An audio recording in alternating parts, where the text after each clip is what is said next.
तो मेरा नाम है अक्षय.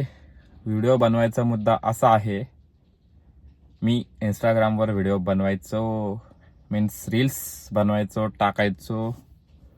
ते रील्स खूप लोकांना आवडतात. तिकडे चांगले व्ह्यूज, लाईक, कमेंट्स मिळत आहेत आपल्याला.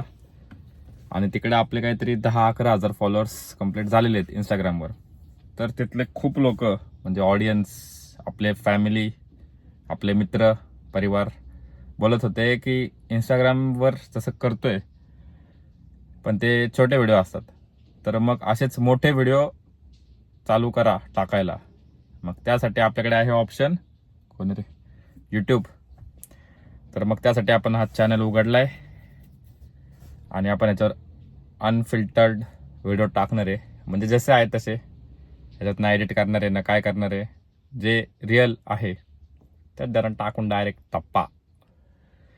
तर जसं तुम्ही मला इंस्टाग्रामवर प्रेम दिले तसंच यूट्यूबवर द्या, अशी एक अपेक्षा आहे, अशी एक विनंती आहे तुम्हा सगळ्यांना.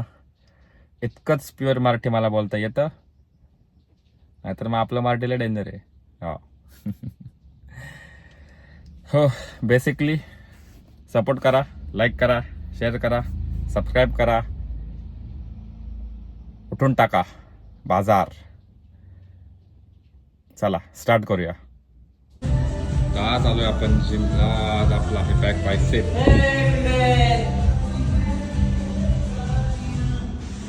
आणि आमचे जिमचे सर विशाल सर. तर स्टार्ट करू आपला बॅक बायसेपचा वर्कआउट. झाल्यावर भेटू. 3 hours later. तर हा झाला आपला वर्कआउट आणि आहे आपला बायसेपचा पंप.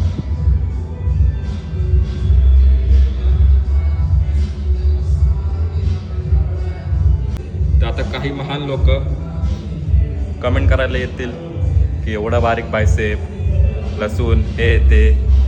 तर त्यांना सांगायची इच्छा आहे माझी अशी 2 पॉईंट्स, की माझं वेट 60 kg आहे, वेट कॅटेगरी कमी आहे, त्यामुळं मसल पण बारीक आहे. आणि दुसरी गोष्ट,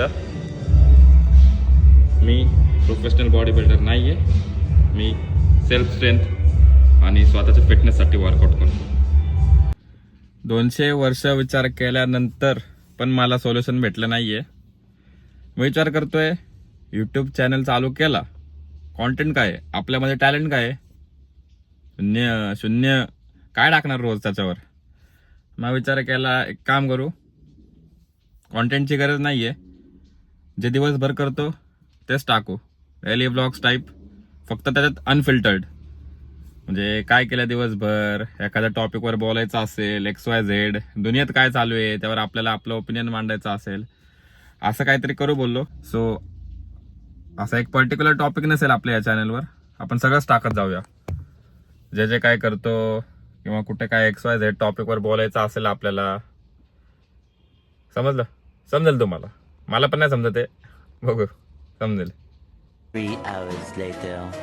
भाई ब्लॉग्स बनवायला चालू केले, आताच सांगितलं तुम्हाला थोड्या वेळापूर्वी. टॉपिक नाही आमच्याकडं, कॉन्टेंट नाही, काय नाही. म्हटलं चला जाऊ दे, तरी पण बनवायचं नाही का. मित्रांना भेटलो, त्यांना बोललो असं असं चालू करायचा विचार चालू आहे, काय करू. फुल जोशमध्ये भाऊ हे कर ना भाऊ, असं तसं नाही का. मित्रांना माहिती नाही कसं असं तुम्हाला. तर असंच जिमवरनं आलो, त्यांना भेटून आलो, जरा चहा वगैरे पिला.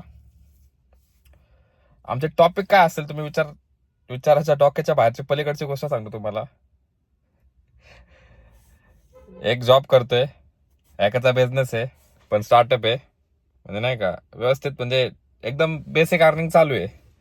माझं तर काहीच नाही रे, कामट्याकडेच बसलोय मी, दिवस रात्र काय करायला काम धंदे नाही. त्यामुळे आता व्लॉग्स वगैरे चालू केलेत टाइम जावा म्हणून. जे येते फ्रँकली भाई, जे येते फ्रँकली सांगतो आपण. तर टॉपिक असा, कोण आहे रे, हा, तर आमचा टॉपिक चालू होता असंच, बोलता बोलता टॉपिक निघाला. आमचा टॉपिक निघाला गार्डन बद्दल. आमचं डिस्कशन काय चालू आहे माहिती का, जे वॅगन EV भारी मर्सिडीजची का J63 भारी. आता ज्यांना माहित नाही त्यांना सांगतो, हे असे माफिया कार समजले जाते जे वॅगन मर्सिडीजची. आणि 3-3.5 CR पासून चालू आहे बेसिक. म्हणजे एवढं मला परफेक्ट नाही माहिती, पण सांगतो त्याच रेंजला आहे, 3.5-4 CR ला. ती EV आहे काहीतरी 3.5-4 कोटीला. ठीक आहे. 3-3.5 4 एवढं मला परफेक्ट माहित नाही, पण सांगतो मी. आणि ती J63 आहे ती जवळपास 4.5 कोटीला जाते. तर आमचं डिस्कशन चालू आहे की कोणती भारी. आणि आमचे बँक बॅलन्स आहेत सगळ्यांच्या 500 रुपये, 1000 रुपये, 1500 रुपये. आणि सजेशन देताना ते सांगतात, नको भाई तू J63 घे. दुसरा म्हणतोय नको रे, EV फ्युचर आहे, EV घे जी वॅगनचे. म्हणजे त्यामुळे मित्रांना भेटणं गरजेचं असतं. मित्रांनो, कसं असतं, तुम्ही लाईफमध्ये किती डिप्रेस्ड आहे काय आहे मॅटर नाही करत. फक्त 5 मिनिटं जुन्या मित्रांना भेटला ना तुम्ही आणि चहा पिला किंवा कॉफी पिला त्याच्यासोबत, सगळं टेन्शन तुम्ही 100% तुम्ही त्या ग्रुपमध्ये जाऊन हसणार म्हणजे हसणारच. आणि सगळं टेन्शन नाही म्हणता येणार, पण थोडंफार टेन्शन तुम्ही 100% विसरणार, नाही का की. आणि त्यांनी फायदा असा होतो ना, तुमच्या प्रॉब्लेमचं सोल्युशन भले ते नाही देणार तुम्हाला, ठीक आहे चल ऍग्री करतो मी, तुमच्या प्रॉब्लेमचं सोल्युशन ते देणार नाही आणि ते तेवढे हुशार पण नाहीत की ते देऊ पण शकत नाही. ते काहीतरी तुम्हाला भलतच सांगतील त्याने तुम्ही अजून अडकून बसाल, नाही का. पण त्यांना भेटण्याचा फायदा असा होतो की ते 10 मिनिटं तुम्ही माइंड फ्रेश होते ना, 5-10 मिनिटं, त्याच्यानंतर तुमचं डोकं जागेवर येतं आणि ऍटलिस्ट तुम्ही एक सोल्युशन काढू शकता तुमच्या प्रॉब्लेमचं, की ऍटलिस्ट तेवढं डोकं तुमचं चालायला लागतं. की जे एकदम सुन्न पडलेलं असतं ना, की तुम्हाला सुचत नाही काय करू काय नाही, तर ऍटलिस्ट ह्या मित्रांना भेटल्यानंतर डोकं एवढं क्लिअर होतं, किंवा थोडंफार तुम्ही नॉर्मल स्टेजला येता की ऍटलिस्ट तुम्ही थिंक करायला चालू करता आणि ऍटलिस्ट प्रॉब्लेमचं सोल्युशन निघण्याचा एक चान्स, एक होप क्रिएट होते.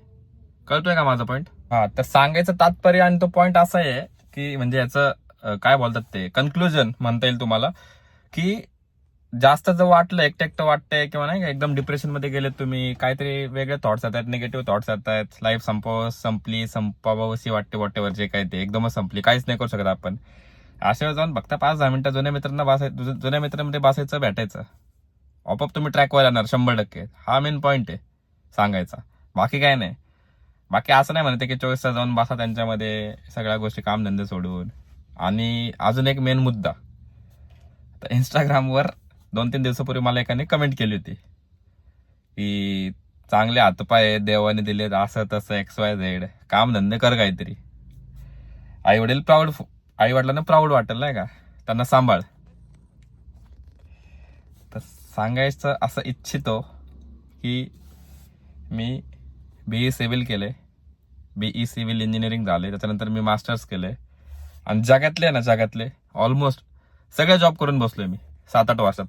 तुम्हाला ट्रस्ट नाही होणार, विश्वास नाही वाचणार, पण आहे ना, जगात जेवढे काय जॉब आहेत ना, पार ते डिलिव्हरी बॉय पासून IT कंपनी वगैरे सगळे जॉब करून बसलोय मी भाई जगातले. पण मला माहिती आहे 9 to 5 नाही आहे ना, EMI भरू शकतो. जी लाईफ चालू आहे ना ती फक्त जगू शकतो, म्हणजे लाईफ एन्जॉय नाही करू शकत तुम्ही. जन्म झालाय म्हणून पैसे कमवताय म्हणून खाताय म्हणून पैसे कमवायचेत, आणि पैसे कमवताय म्हणून लग्न केले म्हणून पोरं झालेत, आणि पोरांना सांभाळायचंय म्हणून परत पैसे कमवायचेत, आणि त्यासाठी परत 9 to 5 ला जॉबला जायचंय. या सायकलमध्येच राहता तुम्ही, लाईफमध्ये दुसरं काहीच नाही करू शकणार तुम्ही. मी असं नाही म्हणत जॉब बिब सोडून द्या, पण एक आपापला पॉईंट ऑफ व्ह्यू आहे, प्रत्येकाचं एक थिंकिंग वेगळं असतं. तर भाई मला बिझनेस करायला आवडतो. आत्ता मी सध्या रेस्ट करतोय कारण माझे ग्रह तारे सध्या माझ्यासोबत नाही आहेत, ठीक आहे. त्यामुळं पण अशातला भाग नाही की मी जॉब नाही केलेला भाई, मी पण जॉब केलेत. आणि राहिली गोष्ट आई वडील प्राऊड फील करायचा, अशातला काय भाग नाहीये की मी जॉब केला तर आई वडील खूपच प्राऊड फील करतील. भाईच्यांनी मला कमेंट केली, त्याला एकच उतरायचंय, तू भले XYZ खूप वर्ष जॉब करत असशील, चांगलं पेमेंट वगैरे असेल, तुझे आई वडील प्राऊड फील करतात का? करत असेल तर चांगलीच गोष्ट आहे, पण असं काय नाही की जॉब केलं तरच आई वडील प्राऊड फील करतात. सक्सेसफुल व्हायचं मेन एम असतो, पैसा कमवणं हा एम असतो. मग भले तुम्ही कसेही कमवा, जॉब करा, बिझनेस करा, चोऱ्या करा, काय पण करा, ठीक आहे. युट्यूबवर हे बघा, हा पण एक प्रोफेशनच असतं लोकांचं, आमचं नाहीये, आम्ही टाइमपास साठी करतोय. पण युट्यूबर पण एक प्रोफेशनच आहे, याच्यातनं पण भरपूर पैसा कमवू शकतो आपण. इंस्टाग्रामवरनं पण आजकाल लय मुली फेमस होतात, XYZ काही कर, त्यांचे फॉलोअर्स आहेत, त्यांना व्ह्यूज आहेत. सो आवडीने कोणती पण गोष्ट केली ना मित्रा, ती त्याच्यामधनं तू पैसे कमवू शकतो. पॅशन मधनं पण पैसे कमवू शकतो, ठीक आहे. आता एवढं ऍडव्हान्स झालंय ना जग, पॅशन म्हणजे कोणती पण, क्रिकेट, सिंगिंग, जी काय तुमची पॅशन आहे, जे काय तुम्हाला करायला आवडतं त्यातनं तुम्ही पैसे कमवू शकता 1001%. सोशल मीडिया एवढं स्ट्रॉंग झाले, एवढे प्लॅटफॉर्म आलेत ना तुमच्याकडे आता सोशल मीडियामुळे. तर तुम्हाला जे आवडेल ते करा. पॉईंट हा आहे. असं काय नाही की जॉबच केला पाहिजे किंवा तुम्ही रिकाम टेकडे बसणं हे पण काय असं काय खूप मोठा गुन्हा नाहीये मोठा की तुम्ही रिकाम टेकडे बसलाय. कसं असतं, एक फेज असतो, तो तुम्हाला घालवायचा असतो. त्याच्यामुळे तुम्ही काही पण करा जगातलं, किती हातपाय मारा, काय पण प्रयत्न करा, तो त्यात तुम्ही सक्सेसफुल होत नाही. कारण तुम्हाला तो फक्त टाइम घालवायचा असतो. जसं आले तसे दिवस घालवायचे असतात. ह्याला वेस्ट ऑफ टाइम नाही म्हणत किंवा घरी बसणं रिकाम टेकडे बसणं नाही म्हणत.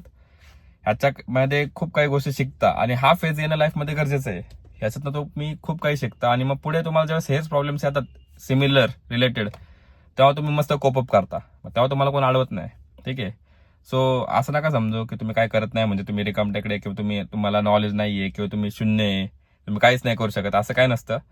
देवाने प्रत्येकामध्ये एक स्किल दिलेली असते, ती फक्त शोधायची आणि अप्लाय करायची. बस मग काय बघायचं, मग राडा बघायचा फक्त. जाऊ दे, लय बडबड केली मी, लय ज्ञान दिलं.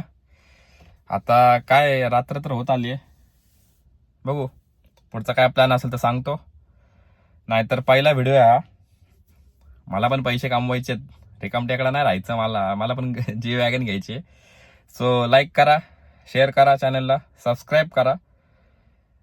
हे बघा, नॉलेज किती भेटेल याची गॅरंटी नाही देऊ शकत मी तुम्हाला, किंवा माझं म्हणणं तुम्ही काय शिकाल याचं पण काय मला माहित नाही. म्हणजे नाही का तुम्हाला फायदा होईल हे काय गॅरंटी नाहीये. पण लाईफ कशी जगायची आणि कसं सर्व्हाइव्ह करायचं या जगात हे 100% तुम्ही शिकणार माझे व्हिडिओ बघून.